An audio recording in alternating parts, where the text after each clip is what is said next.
ജിജിയുടെ തലയിൽ മുറിഞ്ഞത് വലതുവശത്ത്, ചോര കാണുന്നത് ഇടതുവശത്ത്. ഫോൺ എറിഞ്ഞ് പൊട്ടിച്ചെന്ന് പറയുന്നുണ്ട്, പക്ഷേ ഫോൺ കയ്യിലുണ്ട്. ഫാബ്രിക്കേറ്റഡ് ആയിട്ട് എന്നെ ഒന്ന് കുരുക്കി അവൾ ഉദ്ദേശിച്ച സ്ഥലത്ത് എന്നെ എത്തിക്കാം എന്ന് തീരുമാനിച്ചു.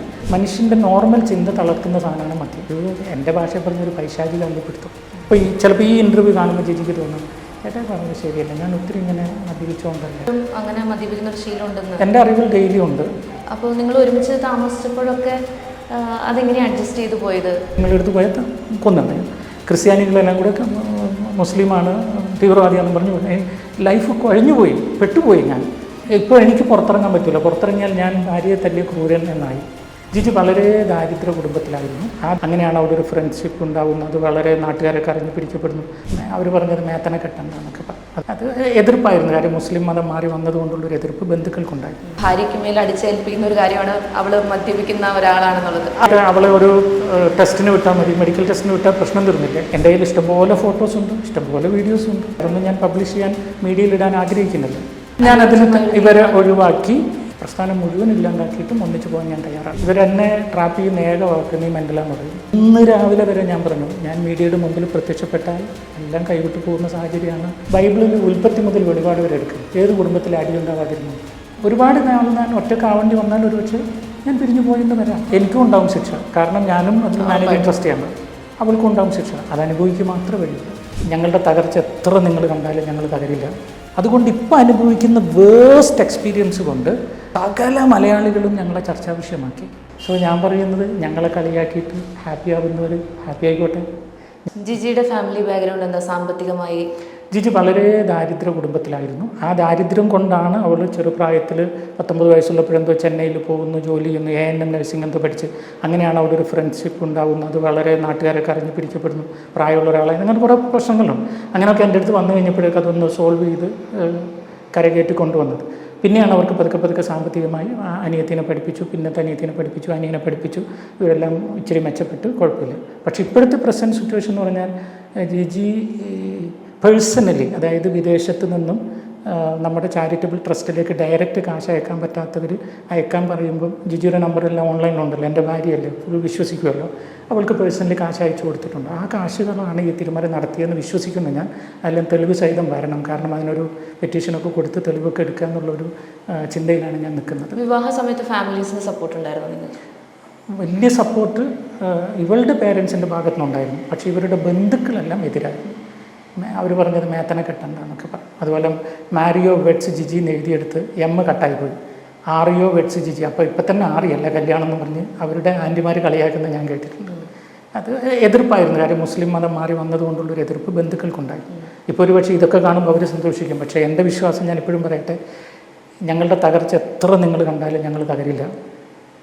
ഞങ്ങൾ ഒരു തുറന്ന പുസ്തകമായിരിക്കും. മഹാത്മാഗാന്ധിയുടെ ജീവിതം പോലെ ഞങ്ങളുടെ ഇൻ ആൻഡ് ഔട്ടുള്ള പ്രശ്നങ്ങൾ നിങ്ങൾ അറിഞ്ഞുകൊണ്ട് തന്നെ നിങ്ങൾക്ക് കൗൺസിലിംഗ് തന്ന് നല്ല കുടുംബങ്ങളെ വളർത്തുന്ന നല്ല കുടുംബമായി ഞങ്ങൾ ഇപ്പോഴും ഉണ്ടാവും. പക്ഷേ ഇനി ആരെങ്കിലും നിങ്ങളെ സമീപിക്കുമോ? ഇത്രയും പ്രശ്നങ്ങൾ സാധാരണ കുടുംബത്തിലില്ല. ഇത്രയും പ്രശ്നങ്ങൾ കൗൺസിലിംഗ് കൊടുക്കുന്നത് നിങ്ങളുടെ കുടുംബത്തിൽ തന്നെ. എന്നാൽ ഞാൻ ചോദിച്ചോട്ടെ, ഇത്രയും പ്രശ്നങ്ങളുണ്ടായി പരിഹരിച്ചവർക്കല്ലേ ഒരു മാതൃകയാകാൻ പറ്റുക? കോൺഫിഡൻസ് ആണ്.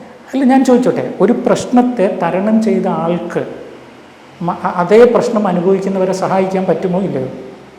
പറ്റും. പക്ഷേ ഇങ്ങനത്തെ പ്രശ്നങ്ങൾ സാധാ കുടുംബത്തിൽ ഉണ്ടാവുന്നില്ലല്ലോ. അത് പറയാൻ പറ്റില്ല. ഈ ട്രസ്റ്റുമായി ബന്ധപ്പെട്ട പ്രശ്നങ്ങളില്ല. പക്ഷേ വഴക്കുകൾ ഏത് കുടുംബത്തിലും ഇല്ലാത്ത, അങ്ങോട്ടും ഇങ്ങോട്ടും അടിപിടിയൊക്കെ ഇല്ലാത്ത കുടുംബങ്ങൾ വളരെ കുറവാണ്. കൗൺസിലർ എന്ന നിലയിൽ ഞാൻ ഇഷ്ടം പോലെ കാണുന്നതാണ്. എൻ്റെ കോൺഫിഡൻസ് ഇപ്പോഴും ജിജിയുടെ ഈ ഒരു മദ്യപാനം, അതുപോലെ തന്നെ ഈ ഒരു ധിക്കാരം അല്ലെങ്കിൽ അഹങ്കാരം, സാമ്പത്തിക ആർത്തി എന്നൊക്കെ പറയുന്ന ചെറിയ ചെറിയ സാധനങ്ങൾ, ആത്മീയ ടേംസിൽ ഒന്ന് വിട്ടുപോയാൽ ഈ പ്രശ്നങ്ങൾ മുഴുവൻ തീരും, ഹാപ്പി ആയിട്ട് പോകും. ഞാൻ അവളെ പ്രതീക്ഷിച്ചിരിക്കുന്നു, മക്കളെയും പ്രതീക്ഷിച്ചിരിക്കുന്നു. എത്ര നാൾ വേണമെങ്കിലും ഞാൻ കാത്തു വെയിറ്റ് ചെയ്തുകൊണ്ടിരിക്കും. അവൾക്കൊരു തിരിച്ചറിവ് വരാനുണ്ട്. അതിനുവേണ്ടി ദൈവം ഒരിക്കലും അവസരം പോലെ ഞാൻ ഇതിനെക്കുറിച്ച് കരുതുന്നുള്ളൂ. ഞാൻ ഒന്നുകൂടെ ചോദിച്ചോട്ടെ, ഈ മദ്യപാനം എന്ന് പറയുമ്പോൾ ഒരു ഭാര്യയും ഭർത്താവും തമ്മിൽ വഴക്കുണ്ടാകുമ്പോൾ ഭാര്യയ്ക്ക് മേൽ അടിച്ചേൽപ്പിക്കുന്ന ഒരു കാര്യമാണ് അവൾ മദ്യപിക്കുന്ന ഒരാളാണെന്നുള്ളത്. അത് വളരെ സിമ്പിളായിട്ട് അവളെ ഒരു ടെസ്റ്റിന് വിട്ടാൽ മതി, മെഡിക്കൽ ടെസ്റ്റിന് വിട്ടാൽ പ്രശ്നം തീർന്നില്ലേ. ഇന്ന് വിട്ടാലും അറിയാമല്ലോ. ഇനി അതല്ല, എൻ്റെ കയ്യിൽ ഇഷ്ടംപോലെ ഫോട്ടോസ് ഉണ്ട്, ഇഷ്ടംപോലെ വീഡിയോസ് ഉണ്ട്. അതുകൊണ്ട് അത് വേറെ കാര്യം. അതൊന്നും ഞാൻ പബ്ലിഷ് ചെയ്യാൻ മീഡിയയിലിടാൻ ആഗ്രഹിക്കുന്നില്ല. ഇങ്ങനെ പറയുമ്പോൾ പെൺകുട്ടികളാണ്, അവരുടെ ഭാവി നിങ്ങളുടെ ഈ വഴക്ക് കാരണം എന്താവുന്ന ആശങ്കയില്ലേ? അതുകൊണ്ടാണ് പറഞ്ഞത്, അവരെല്ലാം ഒന്നാവും, ഞങ്ങളെല്ലാം ഒന്നാവും. നിങ്ങൾ പ്രതീക്ഷിക്കുന്ന പോലെ ഇതിവിടെ തീരാൻ പോകുന്നില്ല, ഒന്നാകും, ഉറപ്പാകുന്നു. ഞാൻ ആ പ്രതീക്ഷയില്ല. ഞാനൊരു ശുഭാപ്തി വിശ്വാസക്കാരനാണ്. ദൈവം യോജിപ്പിച്ചത് മനുഷ്യൻ വേർപ്പെടുത്താതിരിക്കട്ടെ എന്ന് ചിന്തിക്കുന്ന ഒരാളാണ്. അതുകൊണ്ട് ഒരു കത്തോലിക്കനായ ഞാൻ കാത്തിരിക്കും. ജിജി തിരിച്ചറിയും, ഞങ്ങൾ ഒന്നിച്ച് തന്നെ ജീവിക്കും. ഒരു പക്ഷേ ട്രസ്റ്റും ഉണ്ടായിക്കൊള്ളണമെന്നില്ല, ഫൗണ്ടേഷനും ഉണ്ടായിക്കൊള്ളണമെന്നില്ല, പക്ഷേ ജിജിയും മാരിയോയും ദമ്പതികളായി മക്കളുടെ കൂടെ ഹാപ്പി ആയിട്ടുണ്ടാകും. പക്ഷേ പണമില്ലാത്ത, സപ്പോർട്ടില്ലാത്ത മാരിയോനെ ജിജിക്ക് ആവശ്യമാണെന്ന് തോന്നുന്നുണ്ടോ? പണം അത് എനിക്കറിയില്ല. ഞാൻ വിശ്വസിക്കുന്ന അവൾക്ക് ആ മാരിയോയും സ്വീകരിക്കുമായിരിക്കും. എനിക്ക് പണമില്ലാണ്ടാവാനൊന്നും പോണില്ല, കാരണം ഞാൻ വേറെ ജോലി ചെയ്യാൻ കഴിവുള്ള ആളാണ്. ഈ ജിജിയുടെ പാരൻസ് ഏതെങ്കിലും തരത്തിൽ ജിജിനെ മാനിപ്പുലേറ്റ് ചെയ്യുന്നതായി, ഇൻഫ്ലുവൻസ് ചെയ്യുന്നതായി തോന്നിയിട്ടുണ്ടോ? ഇത് നല്ല ചോദ്യമാണ്. ഇതാണ് ഇതിൻ്റെ അടിസ്ഥാന പ്രശ്നം. ജിജി എന്ത് തെറ്റ് ചെയ്താലും അതിനെ തിരുത്താനോ ചോദിക്കാനോ അപ്പനോ അമ്മയോ സഹോദരന്മാരോ ബന്ധുക്കളോ ആരും തയ്യാറല്ല. കാരണം അവൾ ഇങ്ങനെ ചെയ്താൽ മാത്രമേ കലക്കവെള്ളത്തിൽ മീൻ പിടിക്കുന്നത് പോലെ അത്യാവശ്യം ഇവരുടെ സാമ്പത്തിക കാര്യങ്ങൾ നടക്കുകയുള്ളൂ കുടുംബത്തിൻ്റെ. അതുകൊണ്ട് ജിജീനെ ഇവർ പിണക്കാതെ എത്ര പ്രശ്നമുണ്ട്. മാത്രമല്ല മാരിയോയുടെ ഭാഗത്തു നിന്ന് ഒരു അറ്റാക്ക് ഉണ്ടാകുന്നവർ ഒരിക്കലും പ്രതീക്ഷിക്കുന്നില്ല. കാരണം അപ്പനില്ല, അമ്മയില്ല, ചേട്ടനില്ല, അനിയനില്ല, ബന്ധുക്കളില്ല, കൂട്ടുകാരില്ല. അപ്പോൾ മാരിയോ ഒറ്റപ്പെട്ട ഒരുത്തനാണ്. അപ്പോൾ ഇവർ ഇച്ഛായിഞ്ഞ് വരപ്പിക്കാന്ന് പറയില്ല, ഇവർ പറയുന്നത് ചെയ്തുകൊണ്ടിങ്ങനെ പോകുന്ന ഒരു സ്ലേവ് ലൈഫ്, അതേ അവർ എന്നിൽ നിന്ന് ആഗ്രഹിക്കുന്നുള്ളൂ. അതിനോട് ഞാനൊന്ന് പ്രതികരിച്ച് പോയി എന്നുള്ളതാണ് ഇപ്പോഴത്തെ യഥാർത്ഥ പ്രശ്നം. ഇപ്പോൾ പ്രതികരിക്കാതെ ഈ NGO തുടങ്ങിയപ്പോഴും അവളും അമ്മയും ഞാനും മാത്രമായിരുന്നെങ്കിൽ ഈ പ്രശ്നമൊന്നും വരില്ല, ഇങ്ങനെ കണ്ടിന്യൂ ചെയ്യുമായിരുന്നു. ഞങ്ങൾ തമ്മിലുള്ള അടിയോടി ഇങ്ങനെ സഹിക്കും, ഞാൻ സഹിച്ചുകൊണ്ടേയിരിക്കും, മരണം വരെ ചിലപ്പോൾ സഹിച്ചുകൊണ്ടിരിക്കും. അത് ക്രിസ്തീയ സാധനമായി ഏറ്റെടുത്ത് മുന്നോട്ട് പോകുമായിരുന്നു. പക്ഷേ ഇവിടെ വെച്ച് അതിനൊരു ബ്രേക്ക് കിട്ടും. അത് തിരുത്താൻ വേണ്ടി എനിക്ക് തോന്നുന്ന ദൈവികമായൊരു തീരുമാനമായിട്ട് ഞാനിപ്പോഴും അതിനെ കാണുന്നുള്ളൂ. ഈ ഇപ്പോൾ ഒരു കോംപ്രമൈസ് ചെയ്തു കഴിഞ്ഞിട്ടുണ്ടെങ്കിൽ വീണ്ടും സ്വീകരിക്കാൻ തയ്യാറായി എന്ന് പറഞ്ഞല്ലോ.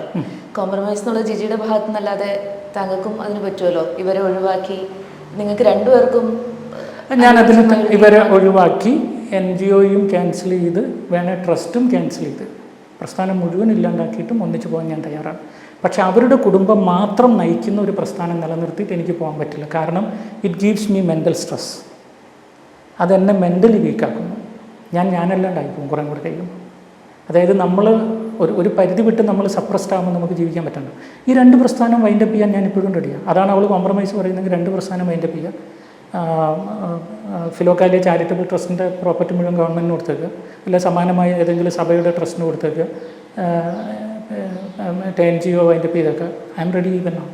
ആ കോംപ്രമൈസിനേ ഉള്ളൂ. അല്ലാതെ ഇവരെ ഒഴിവാക്കിയിട്ട് വെറും ഫാമിലിയുടെ ട്രസ്റ്റ് മാത്രം നിർത്തിയിട്ട് എന്നെ കൊണ്ട് വീണ്ടും ഇങ്ങനെ എന്നെ മാനിപ്പുലേറ്റ് ചെയ്യാമെന്ന് വിചാരിച്ചാൽ ഐ എം നോട്ട് റെഡി. ഇത്രയും കാര്യങ്ങളൊക്കെ ചെയ്യുന്നുണ്ട്, ഇപ്പോൾ ട്രസ്റ്റ് ഉണ്ട്, ഇതൊക്കെയുണ്ട്. അപ്പോൾ ഇതിൻ്റെയൊക്കെ സാമ്പത്തിക കാര്യങ്ങളിൽ താങ്കൾ കുറച്ച് അശ്രദ്ധ കാണിച്ചിരുന്നോ? കംപ്ലീറ്റ് ഭാര്യനെ ട്രസ്റ്റ് ചെയ്തു. കാരണം ഞാൻ ആളോട് പറഞ്ഞു, തെറ്റല്ല, മാനേജിങ് ഡയറക്ടർ പുള്ളിയാണ്, ഞാൻ മാനേജിങ് ട്രസ്റ്റി ആണെങ്കിലും അതിൻ്റെ ഡയറക്ടറായിട്ട് സാമ്പത്തിക കാര്യങ്ങളെല്ലാം നോക്കാൻ പുള്ളിക്കാരിനെ ഏൽപ്പിച്ചത്. എന്ന് പറഞ്ഞാൽ മനസ്സിലായില്ലേ, ഒരു കമ്പനിയുടെ CEO പോലെ, പക്ഷേ അത് പ്ലേസ് ചെയ്യേണ്ട ആൾ വേറെയല്ല. അപ്പോൾ ഇതെല്ലാം ചെയ്യുന്നത് ജിജി ആയിരുന്നതുകൊണ്ട്, എൻ്റെ ഭാര്യ ആയിരുന്നതുകൊണ്ട് ഞാൻ വിശ്വസിച്ച് കുറച്ച് വിട്ടുകൊടുത്തു. പിടിച്ചത് എവിടെയാണെന്ന് വെച്ചാൽ 5 ലക്ഷം പോയപ്പോൾ മുതലാണ് ഞാൻ പിടിച്ചത്. അതുവരെയും ഞാൻ ഫ്രീഡത്തോടെ വിട്ടു. അതിനുശേഷം ഞാൻ മുറുകി പിടിച്ച് തന്നെയാണ് പോയത്. അതാണ് ഈ പ്രശ്നങ്ങൾ മൊത്തം ഇതുവരെയും പ്രശ്നത്തിലെത്തിയത്. ഈ ഫാമിലിയോട് സംസാരിച്ചില്ലേ, ഭാര്യനെ ഇങ്ങനെ മാനിപ്പുലേറ്റ് ചെയ്യരുത്, ഞങ്ങളുടെ കുടുംബ ബന്ധത്തിൽ വിള്ളൽ ഉണ്ടാക്കരുതെന്ന് അച്ഛനോടും അമ്മയോടും പറഞ്ഞു? അവർ പറഞ്ഞത് താങ്കൾ മെൻ്റലാന്ന് പറയും. അടുത്ത വായിക്ക് ഇവരെന്നെ ട്രാപ്പ് ചെയ്യുന്ന ഏക വാക്ക് നീ മെൻ്റലാന്ന് പറയും. ഞാൻ എന്ത് ചെയ്യും? അല്ലാതെ ഞാനങ്ങനെ തെളിയിക്കും. എന്താ ഞാൻ ചെയ്യേണ്ടത്? നീ മെൻ്റലാന്ന് പറയും. അത് അവർക്കറിയാം ഞാൻ മെൻ്റലാന്ന് പറഞ്ഞാൽ ഞാൻ മിണ്ടാണ്ട് പോവുള്ളൂ, അല്ലാതെ എനിക്കൊന്നും ചെയ്യാൻ പറ്റില്ല അവിടെ. അതാണ് അവർ ചെയ്യുന്നത്. ഞാൻ എന്ത് പോയി പറഞ്ഞാലും അവൾ പാവം നീ മെൻ്റലാന്ന് പറയും. ഞാൻ എന്ത് ചെയ്യും? അവരത് പറയുന്നതിൻ്റെ കാരണം തൈറോയ്ഡ് ഗ്ലാൻഡ് സർജറി കഴിഞ്ഞ് എടുത്തതാണ്. അപ്പോൾ ഈ തൈറോയ്ഡ് നമ്മൾ ഹോർമോൺസിന് ഇച്ചിരി ഇംബാലൻസ് തരും. അപ്പോൾ ചില സമയത്ത് ഇച്ചിരി ദേഷ്യം വരുമോ സങ്കടം വരുമോ ഒക്കെ ചെയ്യും. അതുകൊണ്ടാണോ എന്ന് എനിക്കറിയത്തില്ല. ബട്ട് എനിവേ എന്നെ സംബന്ധിച്ചിടത്തോളം ഇനിയും ചിന്തിക്കണം. ഞാൻ ഇച്ചിരി മെൻ്റലാന്ന് തോന്നിയാൽ അവർ ചെയ്യേണ്ടത് എന്നെ ഇങ്ങനെ ടോർച്ചർ ചെയ്യുകയാണോ ചെയ്യേണ്ടത്? ഞാൻ മാനുഷികമായിട്ട് ചോദിക്കട്ടെ, അവൾ പറഞ്ഞത് ശരിയാണെന്ന് വിചാരിക്കും. ഇങ്ങനെ ടോർച്ചർ ചെയ്താൽ എൻ്റെ അസുഖം കൂടുമോ കുറയുമോ? കൂടും. പിന്നെ ഒരു പക്ഷേ അങ്ങനെ അവൾക്ക് തോന്നിയിട്ടുണ്ടെങ്കിൽ അവളങ്ങനെ ആക്കിയെന്നേ ഞാൻ പറയുള്ളൂ. എനിക്ക് ഉറപ്പായില്ല, പക്ഷെ അവളങ്ങനെ പറഞ്ഞിട്ടുണ്ടെങ്കിൽ അവൾ തന്നെ അങ്ങനെ ആക്കി. ഇത്രയും സോഷ്യൽ മീഡിയയിൽ ഇങ്ങനെ പോയിട്ട് FIR ഒക്കെ ഇട്ട് ഇത്രയൊക്കെ ചെയ്തിട്ട് എനിക്ക് മിണ്ടാണ്ടിരിക്കാൻ പറ്റുമോ? അതുകൊണ്ട് ചെയ്തു പോയത്. ഞാൻ പറഞ്ഞില്ല, എനിക്ക് ഹെൽപ്ലെസ്. ഇന്ന് രാവിലെ വരെ ഞാൻ പറഞ്ഞു, ഞാൻ മീഡിയയുടെ മുമ്പിൽ പ്രത്യക്ഷപ്പെട്ടാൽ എല്ലാം കൈവിട്ട് പോകുന്ന സാഹചര്യമാണ്. എൻ്റെ പൊന്നു കുട്ടൂസേ, നീ ഒന്ന് മനസ്സിലാക്കുക, ഇവരെ കളയണം എന്നുള്ള വാശി കള, നീ ഒന്ന് കൂടെ നിൽക്ക്, നമുക്കെല്ലാം പറഞ്ഞ് സോൾവ് ചെയ്യാം. അങ്ങനെ ഞങ്ങൾ തന്നെ ഇരുന്ന് അവൾ മേടിച്ച ബിൽഡിങ്ങൊക്കെ വിറ്റ് അതിൻ്റെ കാശ് കൊണ്ട് പാവങ്ങളെ സഹായിക്കുവാൻ, അല്ലെങ്കിൽ അതെങ്കിലും പാവങ്ങൾക്കത് 2 നില 2 കുടുംബത്തിന് കൊടുക്കുകയൊക്കെ ചെയ്തൊക്കെ സോൾവ് ചെയ്യാൻ എനിക്കറിയാം. ഒരു കുഞ്ഞറിയാതെ സോൾവ് ചെയ്ത് തരുന്നില്ല. പക്ഷെ അതിനൊന്നും അവൾ തയ്യാറല്ല. രാവിലെ വിളിച്ചപ്പോൾ ഒരു സമീപനം ഇങ്ങനെയായിരുന്നു, ടോണും കാര്യങ്ങളും. ഒറ്റ വാക്ക് എന്നോട് പറഞ്ഞു, അവരെ 2 പേരെയും കളഞ്ഞിട്ട് എൻ്റെ അടുത്ത് വാ, അവരെ 2 പേരെയും കളഞ്ഞിട്ട് എൻ്റെ അടുത്ത് വാ, നമുക്ക് ഒന്നിച്ചൊരു ലൈവ് വീഡിയോ ഇട്ടിട്ട് പ്രശ്നം സോൾവ് ചെയ്യാം. ഞാൻ പറഞ്ഞു അവരെ കളഞ്ഞിട്ട് ഞാൻ വരുന്നില്ല. അവൾ ബ്ലോക്ക് ചെയ്തു എന്നെ. ഇന്ന് രാവിലെ വാട്സപ്പിൽ ബ്ലോക്ക് ചെയ്തു. അതാണ് ഇന്നുണ്ടായത്. ഞാൻ അന്നേരം പറഞ്ഞു, ലാസ്റ്റ് പറഞ്ഞു നടക്കില്ല, ഞാൻ മീഡിയ പ്രസ് മീറ്റ് വിളിക്കുന്ന പറഞ്ഞു. മനസ്സിലാവുന്നില്ല പറഞ്ഞിട്ട്. സ്ത്രീകളാണ്, ഈ ഒരു ഏജാണ്, മിഡിൽ ഏജ് ക്രൈസിസ് നന്നായിട്ടുണ്ടാവും, മെനാപ്പോസിൻ്റെ ഒക്കെ ടൈമാണ്. അപ്പോൾ ഇങ്ങനെ സുവിശേഷ കാര്യങ്ങളും ഒക്കെ ആയിട്ട് ഇങ്ങനെ കൂടുതലും ട്രാവൽ ചെയ്യുന്ന ഒരാളാണല്ലോ താങ്കൾ. അപ്പോൾ ആ ഒരു അറ്റൻഷൻ കിട്ടാത്തതിൻ്റെ ഒരു വിഷമമായിരിക്കും ഈ രീതി. ഞാൻ ഏറ്റവും കൂടുതൽ അവളുടെ കൂടെ തന്നെയാണ് ഞാൻ സമയം ചെലവഴിക്കുന്നത്. അവളുടെ കൂടെ ഇരിക്കുന്നതിന് നിരന്തരം പരാതി പറയുന്നതാണ്. അറ്റൻഷൻ കിട്ടാത്തതിൻ്റെ അല്ല, ഞാൻ പറഞ്ഞല്ലോ, ഇത് മനുഷ്യൻ്റെ നോർമൽ ചിന്ത തളർത്തുന്ന സാധനമാണ് മദ്യം. മനുഷ്യൻ്റെ നോർമൽ ചിന്ത തളർത്തുന്ന സാധനമാണ് അഗ്രസീവായിട്ട് പണത്തോടുള്ള ആർത്തി, അഗ്രസീവായിട്ട് ഫേമസ് ആവാനുള്ള കൊതി. ഇതൊക്കെ മനുഷ്യൻ്റെ മനസ്സിനെ താളം തെറ്റിക്കും. ഇത് മൂന്നും ഒരുതരം എൻ്റെ ഭാഷയിൽ പറഞ്ഞൊരു പൈശാചിക അള്ളിപ്പിടുത്തം. അതൊന്നും മാറുക എന്ന് മാത്രമേ വഴിയുള്ളൂ.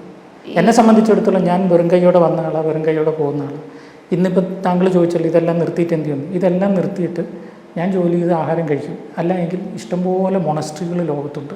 ഏതെങ്കിലും മൊണസ്ട്രിയിൽ പോയിട്ട് ഞാൻ ജീവിക്കും. എനിക്കിതൊന്നും ഒരു വിഷയമേ അല്ല. ഞാൻ ഒന്നിനോടും ആർത്തിയുള്ള ഒരാളല്ല. ദൈവം തന്നു, ദൈവം എടുത്തു മാത്രം ചിന്തിക്കുന്ന ഒരാളാണ്. അതുകൊണ്ട് ജിജി എന്നെ പറയുന്ന കുറ്റം ഒരു കമ്മിറ്റ്മെൻ്റ് ഇല്ലാത്തതെന്ന് പറയും. കാരണം എന്നെ സംബന്ധിച്ച് എന്നെ സൃഷ്ടിച്ചൊരു സൃഷ്ടാവുണ്ട്. അവൻ നയിക്കുന്ന വഴിക്ക് പോയിക്കൊണ്ടിരിക്കും. നിൽക്കാൻ പറഞ്ഞു. അതായത് നമുക്കൊക്കെ ഒരു ഡെസ്റ്റിനി ഉണ്ട്. അത് അനുഭവിക്കാനുള്ളത് അനുഭവിച്ചേ തീരും. നിങ്ങൾ തമ്മിൽ ഒരുമിച്ച് ജീവിക്കുക സാധ്യമാണോ? രണ്ടുപേരുടെയും ഈശ്വരൻ എൻ്റെ കാഴ്ചപ്പാടിൽ സാധിക്കുമെന്നാണ് ഞാൻ ഇപ്പോഴും വിശ്വസിക്കുന്നത്. ഒരാൾ മാനസാന്തരപ്പെടാൻ എത്ര നേരം എടുക്കും? അതായത് ഇപ്പോൾ ചിലപ്പോൾ ഈ ഇൻ്റർവ്യൂ കാണുമ്പോൾ ജിജിക്ക് തോന്നും ചേട്ടാ പറഞ്ഞത് ശരിയല്ല, ഞാൻ ഒത്തിരി ഇങ്ങനെ മദ്യപിച്ചുകൊണ്ടല്ലേ, അതൊന്ന് ഒതുക്കിയാലോ എന്ന് അവൾക്കൊരു സെക്കൻഡ് തോന്നിയാൽ തീർന്നു പ്രശ്നം. അവൾ ചിന്തിക്കുകയാണ് എൻ്റെ ഭർത്താവല്ലേ, ഒരു ചെറിയൊരു വിധേയത്വം ആയിക്കോട്ടെ, ഈ സാംസങ്ങിനെയും മാഷിനെയും കളയുന്നതിന് ഞാൻ എന്തിനാ ഇത്ര വാശി പിടിക്കുന്നത്? കൂടെ പോയ പോലെ ഒന്ന് ഒരു സെക്കൻഡ് തോന്നാൻ എത്ര നേരം എടുക്കും? ഒരു പക്ഷേ നിങ്ങൾ, താങ്കളുടെ പേര് ജെറീനയുടെ ഈ ഇൻ്റർവ്യൂ കേട്ടിട്ടെങ്കിലും ഒരു സെക്കൻഡ് അവൾക്ക് തോന്നിക്കിട്ടിയാൽ എല്ലാ പ്രശ്നവും മാറും. തോന്നട്ടെ എന്ന് ഞാൻ ആശംസിക്കുന്നു. ആമേൻ. പക്ഷേ സോഷ്യൽ മീഡിയയിൽ പറയുന്ന കാര്യങ്ങൾ, അതായത് നിങ്ങളുടെ മോട്ടിവേഷണൽ സ്പീച്ച് പലതും സോഷ്യൽ മീഡിയയിൽ വൈറലായിരുന്നു, ഒരുപാട് പേരത് കേട്ടിട്ടുണ്ട്. പക്ഷെ ഇങ്ങനൊരു അവസരം വന്നപ്പോൾ നിങ്ങൾക്കെതിരെ ആഘോഷിക്കുകയാണ് സോഷ്യൽ മീഡിയ. അതായത് ഇവർ കുറേ മോട്ടിവേഷണൽ സ്പീച്ചൊക്കെ കൊടുത്തിട്ടുണ്ട്, പക്ഷെ ഇവരുടെ ലൈഫ് തന്നെ കണ്ടു, കാര്യം ഇവരെ കണ്ടു പഠിക്കരുതേ എന്നൊക്കെ പറഞ്ഞിട്ട് നിങ്ങൾക്കെതിരെ സോഷ്യൽ മീഡിയ ആഘോഷിക്കുകയാണ്. എന്താണ് അങ്ങനെ വരുന്ന കാര്യങ്ങൾക്കൊക്കെ ഉള്ളൊരു മറുപടി? മനുഷ്യൻ്റെ ഒരു നേച്ചറാണ്. ഇപ്പോൾ ഈ ബിഗ് ബോസ് ഇത്രയും ഫേമസ് ആവുന്നത് എന്തുകൊണ്ടാണെന്ന് വെച്ചാൽ അന്യൻ്റെ വീട്ടിൽ എന്ത് നടക്കുന്നു എന്നറിയാൻ ഒരാകാംക്ഷ മനുഷ്യൻ്റെ നേച്ചറിലുള്ളതാണ്. ഇത് പണ്ട് വനത്തിൽ താമസിക്കുന്ന പരിണാമം വരുന്നതിന് മുമ്പേ നമ്മൾ അങ്ങനെയാണ്, അപ്പുറത്തിങ്ങനെ എത്തി നോക്കുന്ന ഒരു സ്വഭാവം. നമുക്കൊക്കെ സന്തോഷിക്കണമെങ്കിൽ ഇച്ചിരി ഡോപ്പാമിൻ നമ്മുടെ ബ്രെയിനിൽ പ്രൊഡ്യൂസ് ചെയ്യണം. പൊതുവേ മനുഷ്യർക്ക് മറ്റുള്ളവൻ്റെ ജീവിതത്തിൽ തകർച്ച കാണുമ്പോഴാണ് ഈ ഒരു ഡോപ്പാമിൻ പ്രൊഡ്യൂസ് ചെയ്യുന്നത്, ഹാപ്പി ആവുന്നത്. സോ ഞാൻ പറയുന്നത് ഞങ്ങളെ കളിയാക്കിയിട്ട് ഹാപ്പി ആവുന്നവർ ഹാപ്പി ആയിക്കോട്ടെ, ഞങ്ങളെ കുറ്റപ്പെടുത്തിയിട്ട് ഹാപ്പി ആവുന്നവർ ഹാപ്പി ആയിക്കോട്ടെ, അങ്ങനെയെങ്കിലും കുറച്ച് പേര് ഹാപ്പിയാണ്, എനിക്ക് സന്തോഷമുള്ളൂ. പക്ഷേ മറ്റുള്ളവർ ജീവിതത്തിൽ ഒളിഞ്ഞു നോക്കിയതല്ല, എല്ലാം സോഷ്യൽ മീഡിയയിൽ ഉണ്ടായിരുന്നു ജീവിതം. നിങ്ങളുടെ ലൈഫ് കണ്ട് അസൂയപ്പെട്ടവരുണ്ട്, അതൊക്കെ സോഷ്യൽ മീഡിയയിൽ നമ്മൾ വീഡിയോസായിട്ട് ചെയ്തിട്ടുണ്ട്. ഈ ഒരു തകർച്ച, ഞാൻ പറഞ്ഞത് ഈ ഒരു തകർച്ചയെക്കുറിച്ച്, ഈ ഒരു തകർച്ചയെ കണ്ടിട്ട് ആസ്വദിക്കുന്നവർ ആസ്വദിക്കട്ടെ. എനിക്കത് എൻ്റെ മനസ്സിന് ഒത്തിരി ഒന്നും വേദനിപ്പിക്കുന്നൊന്നുമില്ല. കാരണം ഇത് ഞങ്ങളായിട്ട് സൃഷ്ടിച്ചൊരു തെറ്റ് തന്നെയല്ലേ, ഞങ്ങൾ തന്നെയാണ് റെസ്പോൺസിബിൾ. അപ്പം റെസ്പോൺസിബിലിറ്റി ഏറ്റെടുക്കുന്നത് കൊണ്ട് ഞങ്ങളെ കളിയാക്കുമ്പോൾ അത് സഹിക്കേണ്ട റെസ്പോൺസിബിലിറ്റി ഞങ്ങൾക്ക് തന്നെയാണ്. വി മേഡ് ദ മിസ്റ്റേക്സ് അല്ലേ, ഞങ്ങൾ തെറ്റ് ചെയ്തു, അതിൻ്റെ കോൺസിക്വൻസ് ഞങ്ങൾ അനുഭവിക്കണം. ഇപ്പോൾ പ്രസൻ്റ്ലി അത് അനുഭവിക്കാനുള്ള മനക്കെട്ടി ദൈവം തന്നിട്ടുണ്ട്. ഇനി ദൈവം അത് കണ്ടിന്യൂ ചെയ്യട്ടെ എന്ന് ആഗ്രഹിക്കുന്നു. അതായത് സഹനങ്ങൾ തരല്ലേ എന്ന് ഞാൻ ഒരിക്കലും പ്രാർത്ഥിക്കാറില്ല. നീ എന്ത് സഹനം തന്നാലും അത് താങ്ങാനുള്ള കരുത്തും കൂടെ എനിക്ക് തരണേ എന്നാണ് എൻ്റെ പ്രാർത്ഥന. അപ്പോൾ സമൂഹം മുഴുവനും എന്നെ കളിയാക്കിയാലും താങ്ങാൻ, ഞാനൊരു കാര്യം പറയാം, ഒരു ഗുണവും പറയാം. സോഷ്യൽ മീഡിയയിൽ ഈ ആഘോഷം കൊണ്ട് ഇന്ന് വരെ എന്നെ അറിയാത്ത ഒരുപാട് ജനം അറിഞ്ഞു. അത് കുപ്രസിദ്ധിയാണ്. കുറേ കഴിയുമ്പോൾ പോയിട്ട് പ്രസിദ്ധി നിലനിന്നാലും നമുക്കറിയാൻ പറ്റില്ലല്ലോ. നാളെ നിങ്ങൾക്ക് പറയാൻ പറ്റുമോ നാളെ എന്താണെന്ന്? താങ്കൾക്ക് ആർക്കും പറയാൻ പറ്റില്ല. ഞാൻ ശുഭാപ്തി വിശ്വാസക്കാരനാണ്. ഞാൻ ദൈവത്തിൽ വിശ്വസിക്കുന്നതാണ്. നിന്നെക്കുറിച്ച് എനിക്കൊരു പദ്ധതിയുണ്ട്, അത് നിൻ്റെ നാശത്തിനല്ല നന്മക്കാണ്. നിങ്ങൾക്കൊരു കാര്യമല്ല, ഈ സോഷ്യൽ മീഡിയ ഉള്ളതുകൊണ്ടല്ലേ ഇത്രയൊക്കെ സംസാരിക്കുന്നത്. ബൈബിളിൽ ഉൽപ്പത്തി മുതൽ വെളിപാട് വരെ എടുക്കും. ഏത് കുടുംബത്തിൽ അടിയുണ്ടാവാതിരുന്നത്? ഏത് പ്രവാചകൻ്റെ കുടുംബത്തിലാണ് ഭാര്യയായിട്ട് പ്രശ്നം? നിങ്ങൾ ദാവീദിൻ്റെ ചരിത്രം, സോളമൻ, നിങ്ങൾ മൊത്തം എടുത്ത് വായിക്കും. ഏത് ആളുകളുടെയും ജീവിതത്തിൽ കുടുംബത്തിൽ വഴക്കുണ്ടായിട്ടുണ്ട്. ഈ പറയുന്നത് നിങ്ങൾ മാരീഡാണോ? ചെറിയ പ്രശ്നങ്ങളും വിഷമങ്ങളും നിങ്ങളുടെ കുടുംബത്തിൽ ഇടയ്ക്കുണ്ടാവും. കാരണം കുടുംബജീവിതത്തിന് 3 ഫേസ് ഉണ്ട്. ഒന്ന് റൊമാൻസ് ഫേസാണ്, അതായത് കണ്ട് ഇഷ്ടപ്പെടുന്നു, അന്നേരം പരസ്പരം കുറ്റമൊന്നും കാണില്ല, ഭയങ്കര. രണ്ടാമത്തത് പവർ സ്ട്രഗിൾ സ്റ്റേജാണ്, ഞാനോ വലുത് നീയോ വലുത് എന്നുള്ള വഴക്ക്. ഇപ്പോൾ ഞാനും ജിജിയും തമ്മിൽ നടക്കുന്നത് പവർ സ്ട്രഗിൾ സ്റ്റേജാണ്. അതായത് ട്രസ്റ്റ്, എൻ്റെ കുടുംബം, ഞങ്ങളാണ് വലുത്, ഇത് PK താൻ തുടങ്ങിയത് ശരിയല്ല, ഞാൻ പറയുന്നത് നീ കേൾക്കണം, തിരിച്ച് ഞാൻ പറയുന്നത് നീ കേൾക്കണം. പവർ സ്ട്രഗിളാണ്. അതായത് ഇവരെ കളയാൻ ജിജി പറയുന്നു, ഞാൻ കളയില്ലെന്ന് പറയുന്നു. ഈ പവർ സ്ട്രഗിളിൽ എൻ്റെ കാഴ്ചപ്പാടിൽ ഒരു അണ്ടർസ്റ്റാൻഡിങ്ങിൽ എത്താൻ ഞങ്ങൾക്ക് ഇപ്പോഴും പറ്റുമെന്ന് വിശ്വസിക്കുന്ന ഒരാളാണ്. പവർ സ്ട്രഗിൾ കഴിഞ്ഞാൽ പിന്നെ വരുന്നൊരു സ്റ്റേജാണ് മച്യൂർ ലവ് സ്റ്റേജ്. അവിടെ ഞാനോ നീയോ ഇല്ല, നമ്മളെന്ന് മാത്രം ചിന്തിക്കും. അവിടെ എന്ത് കാര്യം വരുമ്പോഴും നമ്മൾ അവിടെ എത്തണം. എനിക്ക് തോന്നുന്നു ഞങ്ങൾ ഇനി അടുത്ത സ്റ്റേജ് അവിടെ കയറി കഴിയുമ്പോൾ എല്ലാം അങ്ങ് മാറും. ഞാൻ വിശ്വാസത്തോടെ കാത്തിരിക്കുന്നു. ബ്രദർ, എൻ്റെ കല്യാണം കഴിഞ്ഞിട്ട് 3 വർഷമായിട്ടുള്ളൂ.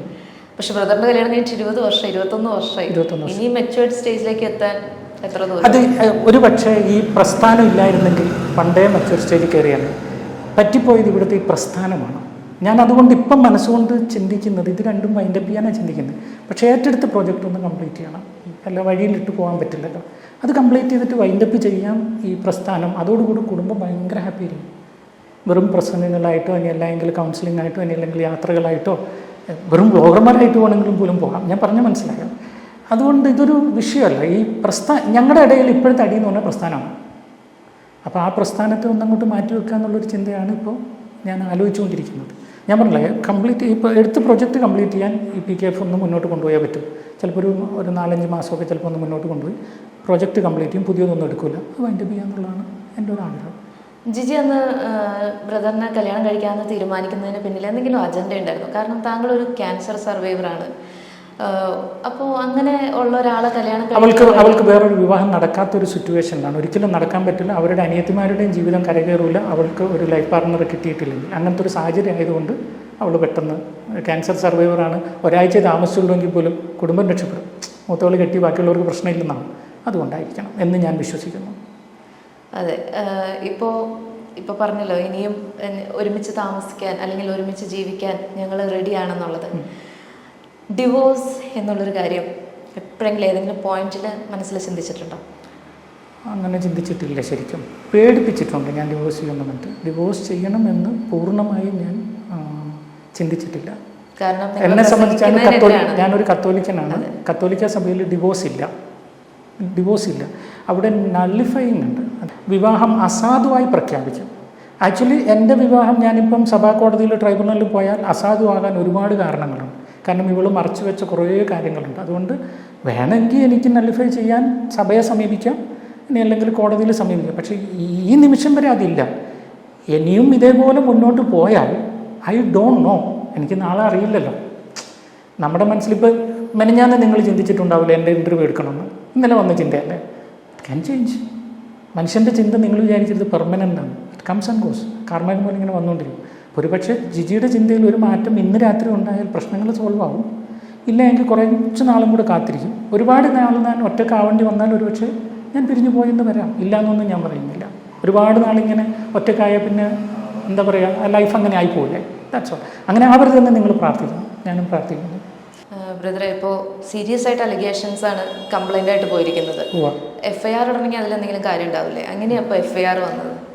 ഞാൻ ചോദിച്ചോട്ടെ, ഒരു സ്ത്രീ കഴുത്തിന് മേളിൽ മുറിവ് കണ്ടാൽ ഏത് പോലീസാണ് FIR ഇടാത്തത്? അപ്പം പക്ഷേ FIR എഴുതിയതെല്ലാം തെറ്റാണ്. ഒന്നാമത്തെ കാര്യം TV സെറ്റാപ്പ് ബോക്സ് ആണ്, അവിടെ TV ഇല്ല, ഞാൻ ഓൾറെഡി പറഞ്ഞു. അതിനേക്കാളുപരി ഡിവൈനിലെ വീട്ടിലെന്നാ പിന്നെ എഴുതിയിരിക്കുന്നത്, താമസിച്ചുകൊണ്ടിരുന്ന വീട്ടിൽ. അവിടെയല്ല സംഭവം നടന്നത്, പിലാർമൊഴിയിലാണ്. അത് പിന്നെ ഞാൻ പറഞ്ഞല്ലോ, അന്ന് രാത്രി എനിക്ക് പോലീസുകാരെ കാണാൻ പറ്റുമെങ്കിൽ ഈ സംഭവം ഈസി ആയിട്ട് തീർക്കായിരുന്നു. ഞാനൊരു ചെറിയൊരു സാമ്പിളായിട്ട് ഞാൻ നിങ്ങൾക്കൊരു ഫോട്ടോ കാണിച്ചു തരാം. നിങ്ങളിപ്പോൾ ഈ ഫോട്ടോ കണ്ടു കഴിഞ്ഞാൽ ഇതിൻ്റെ പ്രത്യേകത, ജിജിയുടെ തലയിൽ മുറിഞ്ഞത് വലതുവശത്ത്, ചോര കാണുന്നത് ഇടതുവശത്ത്. ഇതെന്താ സംഭവം എന്ന് എനിക്കിപ്പോഴും അറിയില്ല. മാത്രമല്ല ചോര ഈ ഉടുപ്പയിലേ കാണുന്നുള്ളൂ, എതിലൊഴുകി വന്നു എന്താ ഒന്നും എനിക്ക് കാണുന്നില്ല. അപ്പോൾ ഇതിനകത്ത് എന്തോ ഒരു മാനിപ്പുലേഷൻ നടക്കും. ഫോൺ എറിഞ്ഞ് പൊട്ടിച്ചെന്ന് പറയുന്നുണ്ട്, പക്ഷേ ഫോൺ കയ്യിലുണ്ട് പറയുന്നുണ്ട്. 1.5 ലക്ഷം രൂപയുടെ ഫോൺ പൊട്ടിച്ചെന്നൊക്കെ പറയുന്നു, പക്ഷേ ഫോൺ കയ്യിലുണ്ട്. അതുപോലെ തന്നെ കൈ കടിച്ചു പറിച്ചെന്ന് പറയുന്നു. മാഷിൻ്റെ വീട്ടിൽ വന്ന് വഴക്കുണ്ടാക്കുന്ന വീഡിയോ ഉണ്ടല്ലോ, അതിനകത്ത് കയ്യിലൊന്നും ഇടത്ത കൈ കടിച്ചു പറിച്ചെന്ന് പറഞ്ഞു, ഒരു പാടുമില്ല, ഒന്നുമില്ല. അപ്പോൾ ഇതിനകത്ത് എന്തോ, അതായത് ഞാൻ പറഞ്ഞല്ലോ, ഫാബ്രിക്കേറ്റഡ് ആയിട്ട് എന്നെ ഒന്ന് കുരുക്കി അവൾ ഉദ്ദേശിച്ച സ്ഥലത്ത് എന്നെ എത്തിക്കാം എന്ന് തീരുമാനിച്ചു. കഴിഞ്ഞ 20 വർഷവും അവളും കുടുംബവും എന്നെ അങ്ങനെ എത്തിച്ചുകൊണ്ടാണ് ഇരുന്നതും. I'm sorry to say. അവർ വരച്ച വരയിൽ കാരണം എനിക്ക് വേറെ അങ്ങോട്ടും പോകാൻ പറ്റില്ല. മുസ്ലിങ്ങളുടെ അടുത്ത് പോയാൽ കൊന്നുണ്ട്, ക്രിസ്ത്യാനികളെല്ലാം കൂടെ മുസ്ലിമാണ് തീവ്രവാദിയാണെന്ന് പറഞ്ഞു ലൈഫ് കുഴഞ്ഞുപോയി, പെട്ടുപോയി ഞാൻ. അപ്പം ഇവർ പറയുന്ന അവസാനം അനുസരിക്കും. ഈ ട്രിപ്പ് ഞാൻ വിചാരിച്ചു ഞാനും മിഡിൽ ഏജ് ആയി, ഇനിയും ഞാൻ ഇങ്ങനെ ഒരു സ്ലേവിനെ പോലെ ജീവിച്ചു കഴിഞ്ഞാൽ there is no meaning for my life.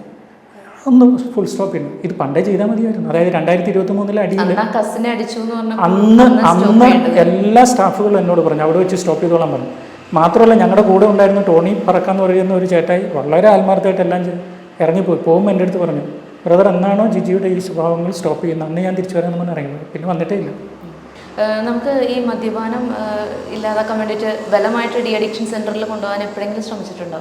ഇല്ല, ഞാനതങ്ങനെ പുറത്തെവിടെയും പറഞ്ഞില്ല എന്നുള്ളതാണ്. കാരണം ഞാൻ പറഞ്ഞല്ലോ, പറഞ്ഞില്ല. ഇപ്പം ഞാൻ പറയൂലായിരുന്നു. ഇപ്പോഴും അവൾ ലാസ്റ്റ് പ്രൊവോക്കിങ്ങിലാണ്. അതായത് ഇന്ന് രാവിലെയും അവൾ പറഞ്ഞപ്പോൾ തന്നെ ഞാൻ ചെയ്യണമെന്ന് പറഞ്ഞു. ഒരു കോംപ്രമൈസിനും തയ്യാറാവാത്തപ്പോഴാണ് ഇത് പറയേണ്ടി വന്നത്. ഈ അതായത് ഇപ്പോൾ പറഞ്ഞല്ലോ മദ്യപാനം എന്നൊരു ശീലമാണ്, എപ്പോഴും അങ്ങനെ മദ്യപിക്കുന്ന ഒരു ശീലം ഉണ്ടെന്ന് എൻ്റെ അറിവിൽ ഡെയിലി ഉണ്ട്. അപ്പോൾ നിങ്ങൾ ഒരുമിച്ച് താമസിച്ചപ്പോഴൊക്കെ അതെങ്ങനെയാണ് അഡ്ജസ്റ്റ് ചെയ്ത് പോയത്? കാരണം അതൊക്കെ ഒരു ചോദ്യമാണ്. ഒരു പരിധിവരെ ഞാൻ മാറിക്കിടക്കും. ചില ദിവസങ്ങളിൽ അവർ എന്നെ പ്രതി അത് ഒഴിവാക്കും. ചിലപ്പോൾ കിട്ടാതെ വരുമ്പം അവൾ ഉണ്ടാവില്ല. ഇങ്ങനെയൊക്കെ അങ്ങ് അഡ്ജസ്റ്റ് ചെയ്ത് പോയി. മക്കൾ വിലക്കില്ലേ ജിജി? പല പ്രാവശ്യം വിലക്കിയിട്ടുണ്ട്, മൊത്തമൊക്കെ പറഞ്ഞിട്ടുണ്ട് ഇതൊക്കെ പ്രശ്നമാവുന്നുള്ളത്. മക്കൾ ഇഷ്ടം പോലെ പറഞ്ഞിട്ടുണ്ട്. അപ്പം മക്കൾ അവസാനം കൺവിൻസ് എടുത്തു, അമ്മയ്ക്ക് പറ്റുന്നില്ല, അമ്മ ഹെൽപ്ലെസ് ആണ്, നിങ്ങൾ സഹിക്കണമെന്ന് പറഞ്ഞ് അങ്ങനെ മക്കളെ അങ്ങനെ ആക്കിയെടുത്തു. ഒരു മാനിപ്പുലേറ്റിംഗ് കഴിവ് കുറച്ച് കൂടുതലാണ് ആൾക്ക്. അതങ്ങനെ ചെയ്തെടുത്തു എന്നുള്ളതാണ്. അപ്പോൾ ഇത് ഇങ്ങനൊരു ഹാബിറ്റ് ഉള്ളപ്പോൾ തന്നെ ഇങ്ങനെ ഒരുപാട് പ്രസംഗങ്ങളും കാര്യങ്ങളൊക്കെ ജിജി നടത്തിയിട്ടുണ്ട്. അത് ഒത്തിരി പേര് അങ്ങനെ ചെയ്യുന്നവരുണ്ട്. അതിപ്പം പേഴ്സണലി ഇച്ചിരി മദ്യപിക്കാത്ത മനുഷ്യരെ എനിക്ക് തോന്നുന്നില്ല. എല്ലാവരും ഒരിക്കലെങ്കിലും ഒന്ന് ടേസ്റ്റ് ചെയ്ത് കാണും എന്നും പറഞ്ഞിട്ട് അതുകൊണ്ട് പ്രസംഗിക്കാൻ പാടില്ല അല്ലെങ്കിൽ പ്രസംഗം തെറ്റാണ് എന്ന് പൂർണ്ണമായി വിശ്വസിക്കുന്ന ഒരാളല്ല ഞാൻ. പക്ഷേ ജിജിയുടെ ഇപ്പോഴത്തെ സ്വഭാവം വെച്ച് ചെയ്യാൻ പാടില്ല. കാരണം അബ്സല്യൂട്ട്ലി ഔട്ട് ഓഫ് കൺട്രോൾ. ഇത്രയൊക്കെ ആയിപ്പോയത് ആ ഔട്ട് ഓഫ് കൺട്രോൾ കൊണ്ടാണ്. അല്ലെങ്കിൽ അങ്ങനെ ഒന്നും പോയി FIR ഇടാനൊന്നും നിൽക്കില്ല എന്ന് വിശ്വസിക്കുന്ന ഒരാളാണ് ഞാൻ. ഈ സാമ്പത്തിക തിരിമറി നടത്തിയെന്ന് പറഞ്ഞല്ലോ, പക്ഷേ ഇത് കേസും അന്വേഷണത്തിലേക്കൊക്കെ പോയി കഴിഞ്ഞിട്ടുണ്ടെങ്കിൽ മാരിയോയും ഒരുപോലെ കുറ്റക്കാരനാവില്ലേ? തീർച്ചയായും. ഞാൻ തെറ്റ് ചെയ്തിട്ടുണ്ടെങ്കിൽ അതിൻ്റെ ശിക്ഷ അനുഭവിക്കാം. പിന്നെ ഞാനിങ്ങനെ കേസ് കൊടുക്കാൻ ഞാൻ തന്നെ പറയില്ലല്ലോ. കഴിഞ്ഞ വർഷം ഓൾറെഡി ED എൻഫോഴ്സ്മെൻറ്റ് ഡയറക്ടറേറ്റിൽ നിന്ന് എറണാകുളത്ത് എന്നെ വിളിപ്പിച്ച് എൻ്റെ അക്കൗണ്ട് മുഴുവനും ചെക്ക് ചെയ്ത് വന്നതെങ്ങനെ പോയതെങ്ങനെ ക്ലിയർ ചെയ്തതാണ്. അപ്പോൾ എനിക്ക് ഒരു ധൈര്യമുണ്ട് ക്ലിയർ ചെയ്ത്. ഈ വർഷത്താണ് ഇനി അതും കൊണ്ടുപോയിട്ട് ക്ലിയർ ചെയ്യാവുന്നതേ ഉള്ളൂ. ഇനി ഞാൻ തെറ്റ് ചെയ്തിട്ടുണ്ടെങ്കിൽ തെളിവ് സഹിതം തന്നാൽ അതിനുള്ള എന്ത് ശിക്ഷയും ഞാൻ ഏറ്റെടുക്കാൻ തയ്യാറാണ്. അത് ഞാൻ ഓൾറെഡി പറഞ്ഞല്ലോ. ഈ നേരത്തെ താങ്കൾ തന്നെ ഇട്ടൊരു വീഡിയോയിൽ ഞാൻ കണ്ടിരുന്നു, അതായത് മദ്യപിച്ച് വണ്ടി ഓടിച്ച സമയത്ത് പോലീസ് പിടിച്ച് മറ്റേ മതിലിടിക്കുക അങ്ങനെ എന്തോ ഒരു ഇൻസിഡൻ്റ് ഒക്കെ ഉണ്ട്. അപ്പോൾ ഇങ്ങനെയൊക്കെ പബ്ലിക്കിലേക്ക് ഇറങ്ങിക്കഴിയുമ്പോൾ ഇതുവരെയും അത് സമൂഹത്തിൻ്റെ കണ്ണിൽ പെടാതെ പോയതൊരു വലിയ ഭാഗ്യമാണ്. ഞാൻ എന്നും പ്രാർത്ഥിക്കുമായിരുന്നു ഈശ്വരനോട്, ദൈവമേ ഞാനായിട്ട് ജിജി ഇങ്ങനെയൊക്കെ ചെയ്യുന്നു എന്ന് പുറത്ത് പറയാൻ ഇടവരുത്തരുതേ, ഇടവരുത്തി. ഞാൻ അങ്ങനെ പ്രാർത്ഥിക്കും. എന്നിട്ട് ഞാൻ ഒന്നും പുറത്ത് പറയാമല്ലോ, ഒളിച്ച് സഹിച്ച് പ്രഷർ കുക്കറിൽ വേവുന്ന പോലെ ഞാനിങ്ങനെ വെന്തുകൊണ്ടിരിക്കും. ഇതിപ്പോൾ എന്താ ഈ FIR ജിജിയായിട്ട് പോയിട്ടത്? FIR ഇട്ടതിൻ്റെ പകർപ്പ് മീഡിയകൾക്ക് ജിജി തന്നെയാണ് കൈമാറിയത്. അത് സാജൻ സെക്രട്ടറിയൊക്കെ വീഡിയോ അയച്ചു കൊടുത്തത് ജിജി തന്നെയാണ്. അപ്പം ഇപ്പോൾ എനിക്ക് പുറത്തിറങ്ങാൻ പറ്റില്ല. പുറത്തിറങ്ങിയാൽ ഞാൻ ഭാര്യയെ തല്ലിയ ക്രൂരൻ എന്നായി. ഈ ഒരു സാഹചര്യത്തിൽ എനിക്ക് 2 ഓപ്ഷൻ ഉണ്ടായിരുന്നു. ഒന്ന്, ഞാൻ ക്രൂരനായി നിന്നോട്ടെ, അങ്ങ് സഹിച്ചേക്കാം മരണം വരെ എന്ന് ചിന്തിച്ച് മുന്നോട്ട് പോകാമായിരുന്നു. പക്ഷേ എൻ്റെ കൂടെയുള്ള എല്ലാ സ്റ്റാഫുകളും യുനാനിമസ്ലി, എന്നെ അറിയാവുന്ന എല്ലാവരും പറഞ്ഞു പറ്റൂല ബ്രദർ, പറയണം, സത്യത്തിൽ നടന്നെന്താണെന്ന് പറയണം എന്നും നിർബന്ധം പറഞ്ഞു. പിന്നെ ഞാൻ ശരിക്കും പ്രാർത്ഥിച്ചപ്പോൾ എനിക്ക് തോന്നി ഒരു പക്ഷേ ഇതൊരു മാനസാന്തരത്തിന് കാരണമാവുമല്ലോ, പറഞ്ഞേക്കാൻ വിചാരിച്ചു. അങ്ങനെയാണ് പറഞ്ഞത്. ജിജി ഇപ്പം ഞാൻ മൗദൂദിയാണെന്നല്ല പറഞ്ഞത്. ദേവസ്യ മാഷിനെയും സാംസങ്ങിൻ്റെയും അവരെക്കുറിച്ചാണ് പറഞ്ഞത്. നിങ്ങൾ തീവ്രവാദ സംഘടനയ്ക്ക് സ്വത്ത് കൊണ്ടുപോകാൻ വേണ്ടി വന്നത്. അത് അങ്ങനെ പറഞ്ഞ് ഇവരെ ഭീഷണിപ്പെടുത്തിയിട്ടെങ്കിലും ഇവർ PKF വിട്ടുപോകാൻ വേണ്ടിയാണ് അത് പറഞ്ഞത്. അതിനകത്തൊരു സ്റ്റേറ്റ്മെന്റ് PKF തീവ്രവാദ സംഘടനയാണെന്ന് പറയുന്നത്. അപ്പോൾ അതെന്താണ് ഒരു വീഡിയോയില് അവർ തീവ്രവാദികളാണ് എന്നുള്ള രീതിയിൽ പറയുന്നുണ്ട്. എനിക്കറിയത്തില്ല എന്ത് അടിസ്ഥാനത്തിലാണ്. PKF-ന്റെ ഇതിപ്പോൾ 1 വർഷമായുള്ളൂ, 2 വർഷമായുള്ളൂ തുടങ്ങിയിട്ട്. 1 വർഷം ഉപയോഗിച്ചില്ല, പിന്നീടുള്ള 1 വർഷം ഉപയോഗിച്ചിട്ടുള്ളൂ. അതിൻ്റെ ഫൈനാൻസ് എല്ലാം ഞാൻ പറഞ്ഞില്ല, ഇത് MCA പോർട്ടലായതുകൊണ്ട് ഓൺലൈനിലെല്ലാം കിടപ്പുണ്ട്. അവരുമായിട്ട് കൂടരുതെന്ന് റിപ്പീറ്റഡ്ലി ആ വീഡിയോയിൽ പറയുന്നുണ്ട്. അതിനെന്തെങ്കിലും ഒരു ആരുമായിട്ട് കൂടരുതെന്ന് PKF എന്നുള്ളൊരു ഇതുമായിട്ട് കൂടരുതെന്നുള്ള മാഷിനോ ടീച്ചറിനോടോ. അതെന്നാന്ന് വെച്ചാൽ അതിനകത്ത് ജിജിക്ക് അധികാരമില്ല. ഈ PKF-നകത്ത് ജിജിക്ക് അധികാരമില്ല. ജിജിക്ക് കൺട്രോൾ ചെയ്യാൻ പറ്റില്ല അത്, കാരണം അതിനകത്ത് ജിജി ഇല്ല. ഇനി ജിജി മെമ്പറായി വന്നാലും സൈനിങ് അതോറിറ്റി ജിജി അല്ല, മറ്റടുത്ത് ജിജിയും കൂടെ സൈൻ ചെയ്യണം. അപ്പോൾ ഇവൾക്ക് അധികാരം നഷ്ടപ്പെട്ടതിൻ്റെ ഒരു ഫ്രസ്ട്രേഷനാണ്. അധികാരം ഉണ്ടെങ്കിലുള്ള കുഴപ്പമോ ഈ മിസ്യൂസ് നടക്കുമ്പോൾ ചോദ്യം ചെയ്യാനോ ഒന്നും പറ്റില്ല. I M helpless. നമ്മുടെ കത്തോലിക്ക സഭയിൽ ബൈബിൾ പറയുന്ന പ്രകാരം മദ്യം പിശാചാണ് എന്നുള്ളൊരു വാദമുണ്ട്. പക്ഷേ പല വാദങ്ങളും അതിൽ ഉയരുന്നുണ്ട്.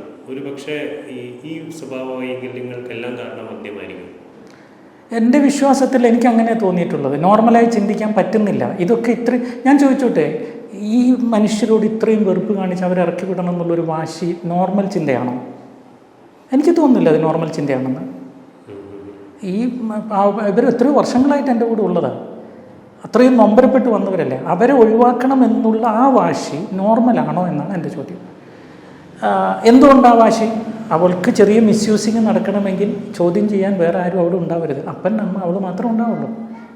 എനിക്ക് ചോദ്യം ചെയ്യാൻ വോയിസ് ഇല്ല. ഞാൻ എന്ത് പറഞ്ഞാലും ഒറ്റയ്ക്കല്ലേ ഉള്ളൂ. പുറമേ നിന്ന് 2 പേര് വന്ന് ചോദ്യം ചെയ്യും, അത്രേ ഉള്ളൂ.